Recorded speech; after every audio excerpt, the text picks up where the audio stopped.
voici les principaux titres qui seront développés aujourd'hui. Une nouvelle attaque des groupes armés a fait 4 morts jeudi au niveau de Lambi et plusieurs autres personnes ont été blessées.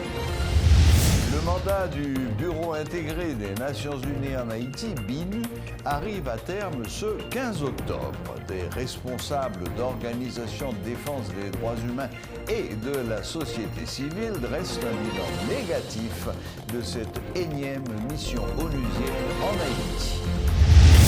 Une secousse de magnitude 4 a été ressentie à Jérémie ce jeudi durant la nuit, près de 2 mois après le séisme du 14 août qui avait ravagé le Grand Sud.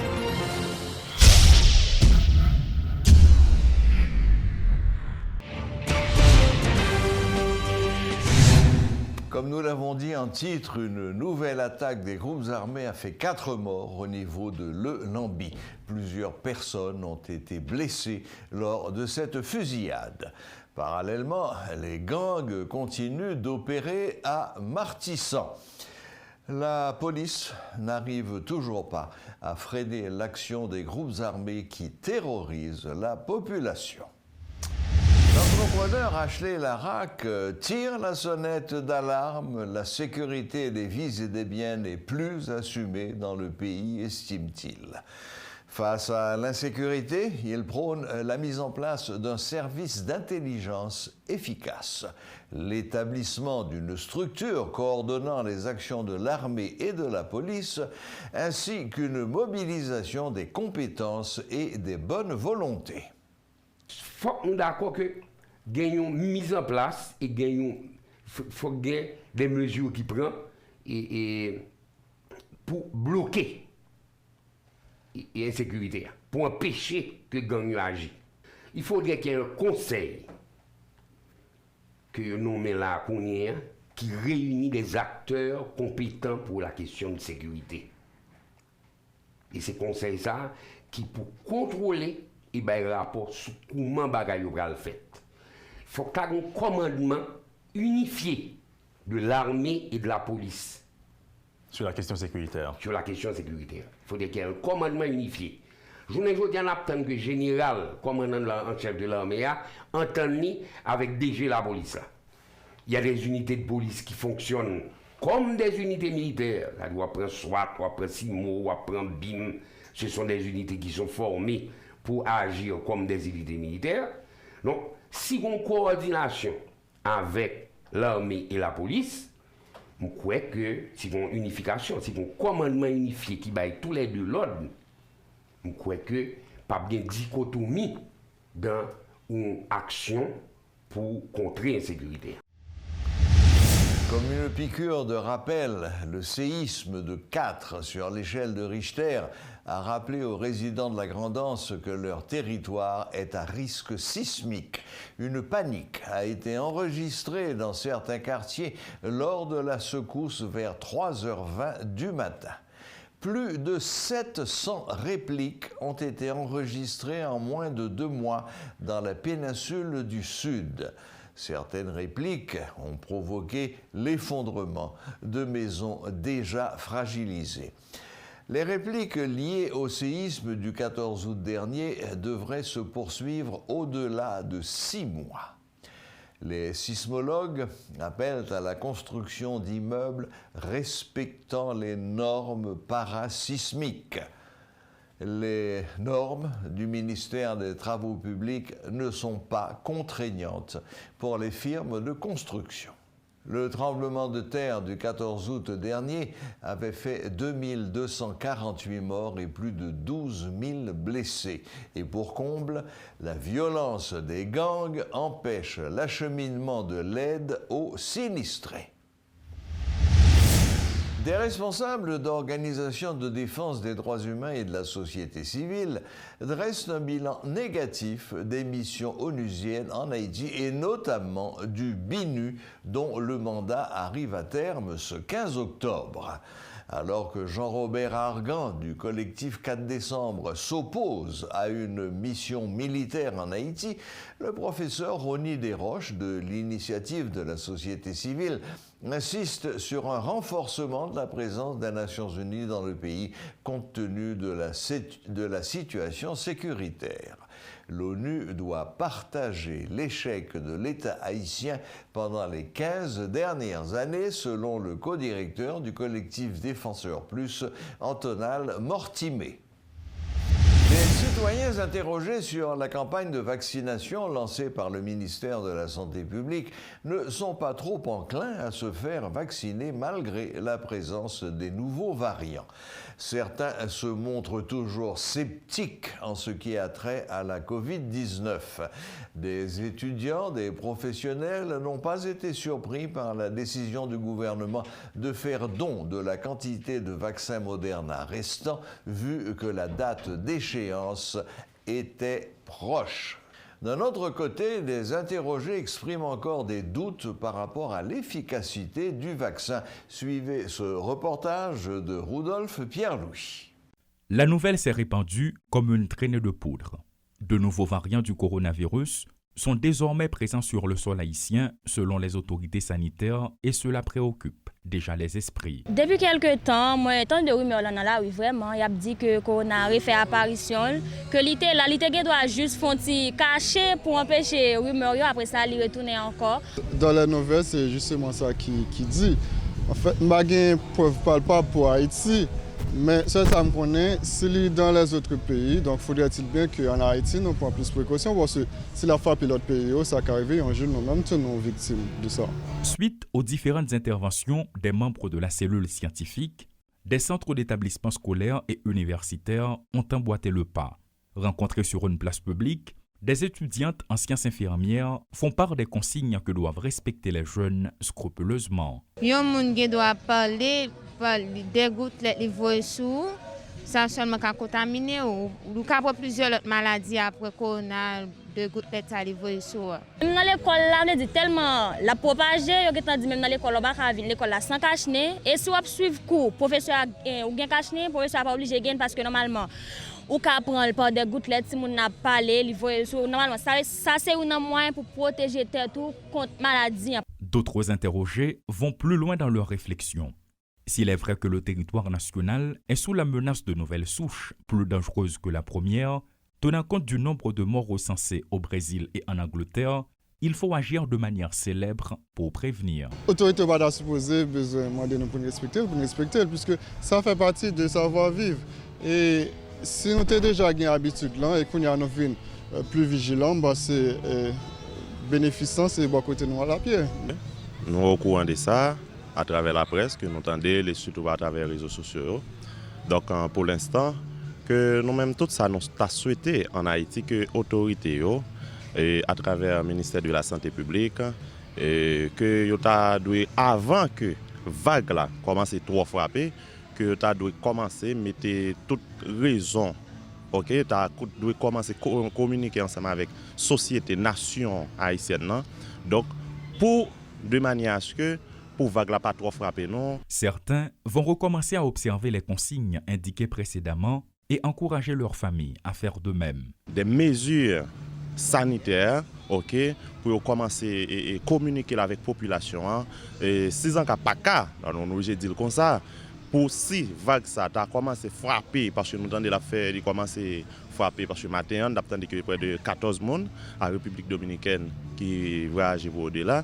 Donc nous avons souhaité qu'en Haïti, nous-mêmes, malgré que nous avons résisté par rapport avec la première vague là, mais deuxième vague là, que l'autorité prend des mesures sanitaires pour permettre nous de stopper la vague ça. Il est difficile de faire accepter la situation à ceux qui se sont montrés sceptiques depuis le début de la pandémie en Haïti. Le ministère de la Santé rapporte des cas et des décès, cela ne les convainc pas pour autant. Il s'agit d'un nouveau subterfuge des autorités pour accomplir leur projet, laisse-t-il entendre. Vague était toujours là, était toujours comme ça, mais vous venez remarquer que vous supposé retourner, tout nouveau cas qui t'a supposé fait. Pour ça, il y a revenu voir que il y a des gens qui gagnent, mais toujours même qu'on a lié, pas que les plus forts sinon diminuer. Tranchant dans sa position, cet étudiant va droit au but.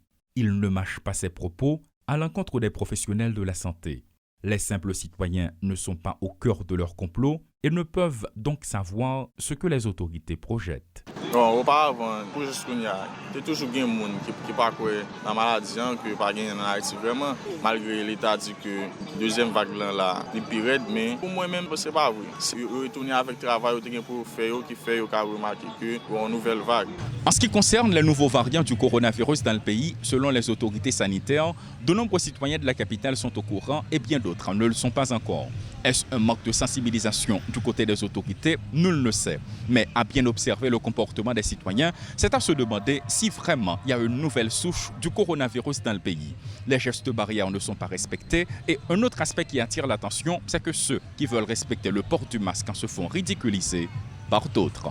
Elesitio Lassin et Rudolf Pierre-Louis pour Télémétropole. Le monde connaît une flambée des prix du carburant, qu'il s'agisse de l'essence, gasoline, du fuel, gazole ou du gaz naturel, gaz propane.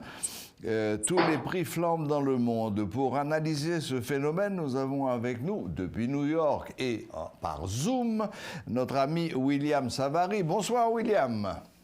Bonsoir Serge, bonsoir Métropole, bonsoir Haïti, bonsoir tout le monde. Bon, alors, qu'est-ce qui se passe?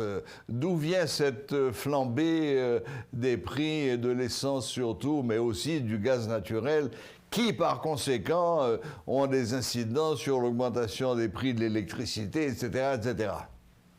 Bon, il y a plusieurs facteurs qu'il faut considérer. Premièrement, nous avons l'arrivée de l'hiver. Pendant l'hiver, il y a eu une augmentation beaucoup de pression sur la demande pour le gaz naturel et pour le pétrole, parce que ça sert pour chauffer les maisons, etc. Ensuite, il y a la reprise de l'économie qui s'annonce, parce que avec la chute qui a eu lieu à cause de Covid, les gens étaient obligés de rester chez eux, les entreprises avaient diminué leur activité économique, donc il y a ça aussi. Et maintenant, la reprise due au vaccin, due aux anticipations positives qui se jouent sur le terrain maintenant dans l'économie. Donc, il y a ça, une pression. Il y a une troisième chose qui est ce qu'on appelle le differential ground rent. La rente différentielle sur les denrées. La rente différentielle sur les denrées, c'est un phénomène où, par exemple, le coût de l'extraction d'une barre du pétrole en Arabie Saoudite, c'est de $23. Aux États-Unis, c'est $66. Et les États-Unis constitue aujourd'hui l'un des plus grands producteurs, c'est ça? Producteurs de pétrole. Oui.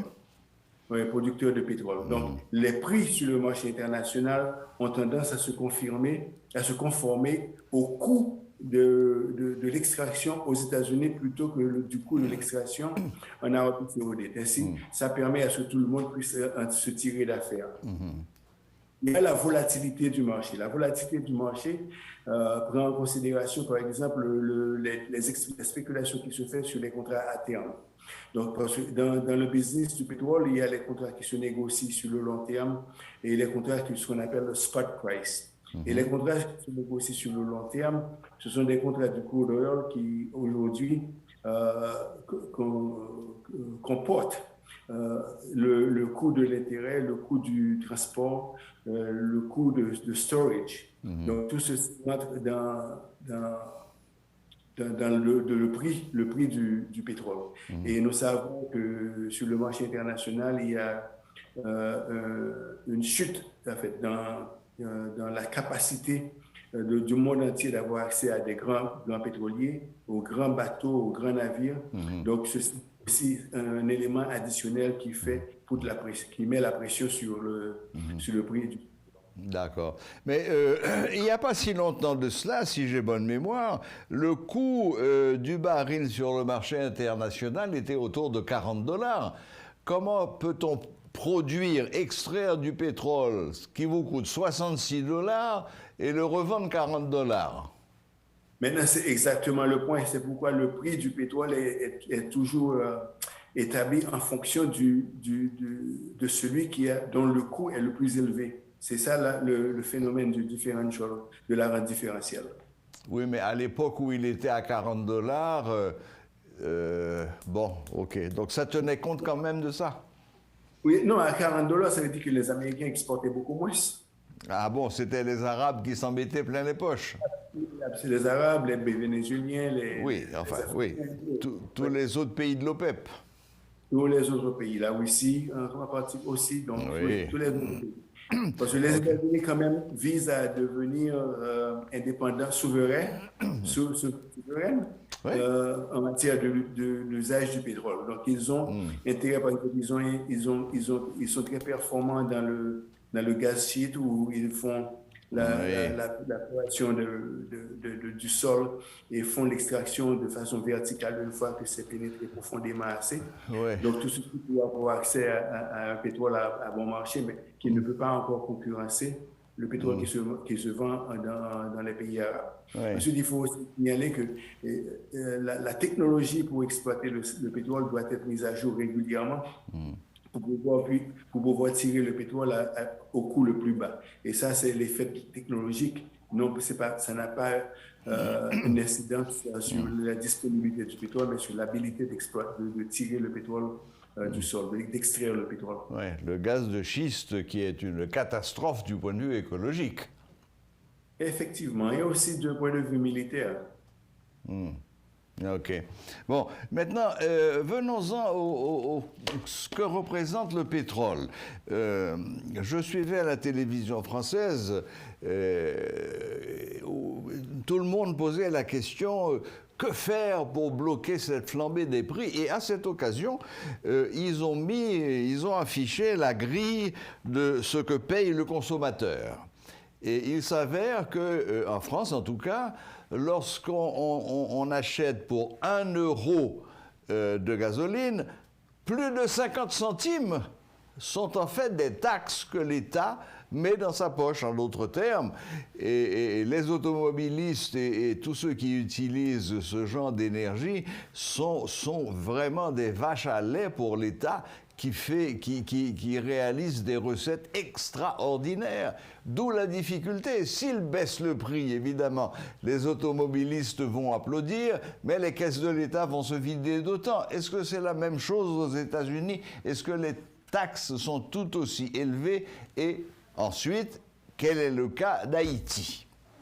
Bon, aux États-Unis, les taxes ne sont pas aussi élevées qu'en Europe, parce que quand même en Europe, il faut dire, et peut-être certains se réjouissent, certains se plaignent, que les programmes sociaux en Europe sont beaucoup mieux financés que les programmes sociaux aux États-Unis. Il y a beaucoup plus de bénéfices sociaux qu'aux États-Unis. Oui. Donc, et la politique américaine de la droite que nous avons connue dans les 4 dernières années, et les Américains sont très forts pour se battre contre les impôts au niveau étatique. Et il y a tout le programme du Parti républicain est basé sur la réduction massive des impôts, quel que soit l'impact que ça pourrait avoir sur les caisses de l'État. Donc, il y a ce phénomène aux États-Unis qui fait la différence entre les impôts américains et les impôts qui sont payés sur l'essence aux États-Unis et les impôts qui sont payés en Europe. Parce que quand même, il faut reconnaître que les impôts ont un effet redistributif. C'est à travers les impôts que l'État peut répondre aux besoins des citoyens. Bien sûr, tout l'aspect social. L'aspect social, c'est vraiment la fonction fondamentale des impôts. Donc, quelqu'un qui s'oppose à payer des impôts, c'est quelqu'un qui effectivement s'oppose à tout ce qui vient dans l'intérêt général, tout ce qui vient de la société et même aux fonctions régaliennes de l'État. Maintenant, en Haïti, nous avons une situation assez intéressante parce que autrefois, lorsque nous avons ce qu'on appelle la BMPAD en Haïti, la BMPAD, c'est vraiment le bureau de la monétisation qui s'occupe de l'activité en Haïti. Mais il faut se rendre compte que les commandes de pétrole en Haïti arrivent à la BMPAD. Mais c'est après que les importateurs aient fait un inventaire, qu'ils aient reçu des commandes des distributeurs et l'importation se fait. Le pétrole est livré à BMPAD qui, lui, place les impôts sur les assises, les impôts sur les inspections et il y a aussi les impôts forfaitaires qui font que le pétrole soit vendu à un prix uniforme sur le marché national. Donc, tous ces impôts, en fait, l'État rentre dans le prix du pétrole. Maintenant, sans ces impôts, est-ce que ça veut dire que le prix du pétrole aurait chuté? Bon, peut-être non. Pourquoi? Parce que les gens qui se sont habitués à vendre le pétrole à un prix, en général, il y a ce qu'on appelle en économie le price is sticky. C'est-à-dire, les prix, une fois que les prix ont grimpé, c'est très difficile que pour les prix de baisser, oui. De baisser. Peut-être que ce phénomène de la augmentation des prix, ça rentre dans le cadre des fonctions de politique énergétique d'un État.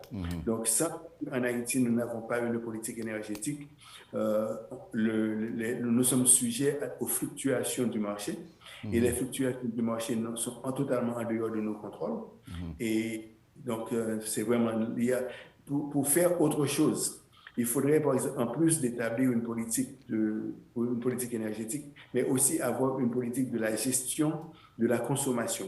Une politique de la gestion de la consommation, c'est une politique qui prendrait compte de ce qu'on appelle le hedging, c'est-à-dire nous savons en Haïti que nous consommons à peu près 400 millions de dollars de pétrole, de produits pétroliers par année. Donc, et ceci, les 400 millions représentent un chiffre déterminé de contrats de pétrole qui, aujourd'hui, peuvent être achetés aujourd'hui pour le mois en janvier, le mois de juin, tout ce qu'on veut, pour au moins pour une période d'une année. Et à partir de ce moment, on aurait bloqué le prix que l'on aurait payé sur le marché international. Donc ça, dans un cadre assez sophistiqué de la gestion du stock et de la gestion de la consommation locale. Mais en Haïti, ceci, bon, je le dis depuis 10 ans qu'on devait mettre en place un bureau pour faire ce travail. Bon, et apparemment, personne n'a encore écouté ou pris ça au sérieux. Non, mais je suis persuadé qu'un jour ça va arriver, qu'on aura pris conscience de nos besoins énergétiques et mettre en place un bureau pour gérer la consommation. Mais William... Il y a aussi beaucoup d'intermédiaires dans le business du pétrole. Donc, il est de mise également d'explorer comment éliminer les intermédiaires, parce qu'à chaque étape, il y a bien sûr. Oui, plus il y a d'intermédiaires, plus il y a de hausse du prix. Maintenant, William, on entend souvent dire que l'État haïtien subventionne le prix de l'essence en Haïti. Est-ce que c'est confirmé? Bon, et si l'État ne subventionnait pas le prix du pétrole en Haïti, on aurait eu beaucoup plus de troubles dans le pays, parce que avec tous les intermédiaires qui existent, toutes les augmentations que les intermédiaires font, donc le prix doit être payé par quelqu'un. Donc si le prix qui doit être payé à la pompe par les consommateurs, si l'État ne vient pas en aide pour garder le prix uniforme et un prix beaucoup inférieur à ce que ça aurait coûté, on aurait des troubles sociaux en Haïti régulièrement, parce qu'il ne faut pas oublier, en 2015, on a eu des troubles sociaux. Ces troubles sociaux se pivotèrent autour du prix du pétrole. Oui, parce que là, ils avaient doublé le prix du jour au lendemain. Maintenant, parce que l'État avait menacé de discontinuer. Oui, maintenant, William, donc si je comprends bien, Haïti, le cas d'Haïti est exactement l'inverse du cas d'un pays comme la France. Dans un pays comme la France, l'essence est une source de recettes très, très, très importante pour l'État, alors qu'en Haïti, c'est une source de dépenses, puisque l'État est obligé de subventionner. Bon, la consommation est budgétivore, ça avale une bonne partie de notre budget, mais le pire, c'est que ça avale, notre consommation du pétrole représente 2 mois de virement de la diaspora.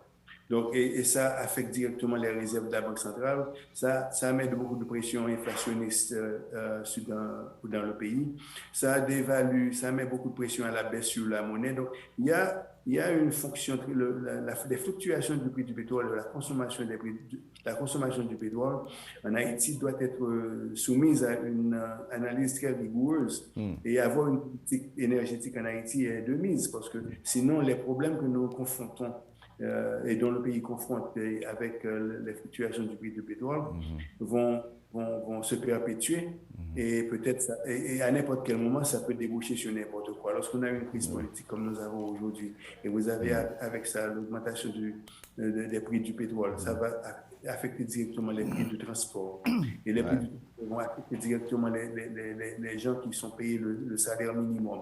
Vous avez un effet boule de neige qu'il faut absolument adresser. C'est absolument avoir une politique énergétique assez robuste pour faire face à ce défi en Haïti. Oui. Il est d'ailleurs curieux de noter que les grands troubles qui sont venus en Haïti et qui ont causé la destruction, le pillage de tas de magasins venaient du fait que l'État avait voulu doubler le prix de l'essence, mais il s'est passé la même chose en France. Le phénomène des gilets jaunes qui a dégénéré jusqu'à tous les samedis sur les Champs-Élysées, l'attaque de l'Arc de Triomphe, venait aussi d'une augmentation massive du prix du pétrole. Bon, c'est en général... Donc, aux mêmes causes, les mêmes effets.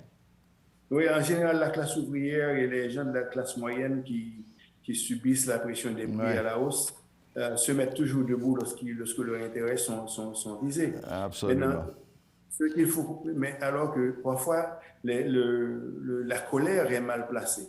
Parfois la colère est placée, les autorités sont prises comme cible de cette colère, alors que la colère devait être, la cible de ces colères devait être l'absence de réflexion sur de réflexion stratégique. Parce que sans les réflexions stratégiques, les mêmes causes vont se répéter, en fait, l'histoire se répète. Donc l'histoire connaît une discontinuité lorsqu'il y a des réflexions stratégiques et les changements de cours qui se font dans l'évolution de la pensée et de l'évolution des peuples. Bon, enfin, comme je le disais en introduction, cette flambée des prix est mondiale et les réactions sont extrêmement... Enfin, tout le monde en parle, tout le monde essaye aussi de prévoir. On prévoit un renouveau du mouvement des Gilets jaunes en France qui correspond à ce que nous avons eu en Haïti aussi. Donc, affaire à suivre. Affaire à suivre, sans une réflexion stratégique, sans une politique stratégique d'énergie, avec une politique publique d'énergie, et le pays en a besoin de politique stratégique, de politique publique dans plusieurs domaines. Donc l'énergie est un de ces domaines. Oui. Donc pour cela, il faut recruter les gens capables de le faire, il faut maîtriser le savoir nécessaire pour le faire. Sinon on va perdre notre temps à accuser tantôt les autorités, tantôt les hommes d'affaires, tantôt les pistes, tantôt les propriétaires de comptes. Donc, vraiment, la réflexion a besoin d'être une réflexion très mûre et surtout très, très sage. Parce que nous avons déjà constaté, une des conséquences de cette hausse, ça a été l'augmentation de 50% du prix des courses en mototaxi. Bon, voilà, et maintenant, bientôt, on connaîtra également une augmentation des prix dans les supermarchés, parce qu'il ne faut pas oublier. Évidemment, bien sûr. Tout ce qui est importé par bateau. Eh oui. Et le prix du transport des containers a été multiplié par 8. Et ce prix va être disséminé à travers les prix des produits. Et bien entendu. Le consommateur paie. Ça signifie que nous fonçons tête baissée dans quelques mois très difficiles. Bon, à moins qu'il y ait un revirement qui se fasse au niveau des pays producteurs de pétrole où ils augmentent leur capacité. C'est ça. Augmentation massive de la production. Absolument. Et bon, il y a les pays de l'OPEP, il y a les États-Unis également qui pourraient le faire. Il y a la conversion de pétrole au gaz naturel. Il y a diverses stratégies qui peuvent être utilisées, mais ça rentre dans le contexte de la réflexion stratégique sur ce qu'il faut faire. Et ce qu'il faut faire, il y a des solutions parce que le gaz naturel est beaucoup moins cher que le pétrole. Et il y a maintenant les énergies solaires. La technologie de l'énergie solaire a beaucoup progressé. Donc, tout ça a exploré. Et en Haïti, nous sommes premièrement nous sommes un bon candidat pour l'usage de l'énergie solaire à plusieurs niveaux. Très bien. Bon, William, là, malheureusement, le temps est passé très vite. Merci de votre disponibilité depuis New York. Et puis, on va suivre cette question de près et voir comment ça évolue, et en espérant que ça ne donnera pas lieu à des troubles majeurs. Très bien, Serge. Merci Haïti, merci Métropole. Bonsoir tout le monde.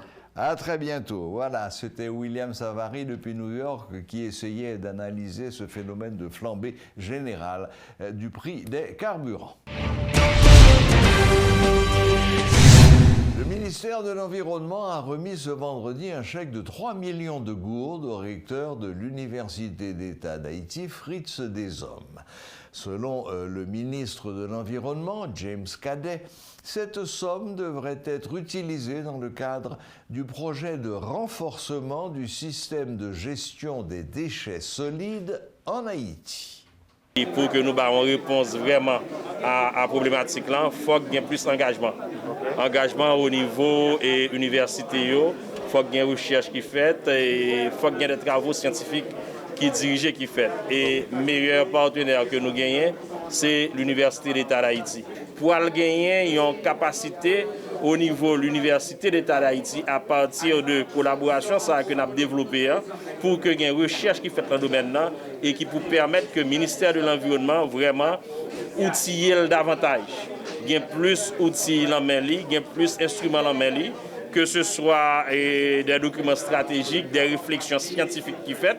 Parce que nous voyons que la question de gestion des déchets solides, vraiment, c'est une difficulté liée pour nous ici en Haïti, pour nous gérer. Là, s'ils sont en difficulté avec toute tentative que nous faisons au niveau de l'État, il faut que la réflexion approfondie. Il faut que travail en fait parce que le ministère de l'Environnement, il gagne un devoir, mission pour lui porter solution avec question. Mais seul, nous ne sommes pas capables. C'est ça qui fait nous encourager plus d'acteurs engagés au l'envoi ça pour que effectivement nous offrions aux populations haïtiennes un meilleur cadre de vie. Voilà, la boucle est bouclée. Merci de nous rester fidèles. Très bon week-end à toutes et à tous et à la prochaine, même heure, même chaîne.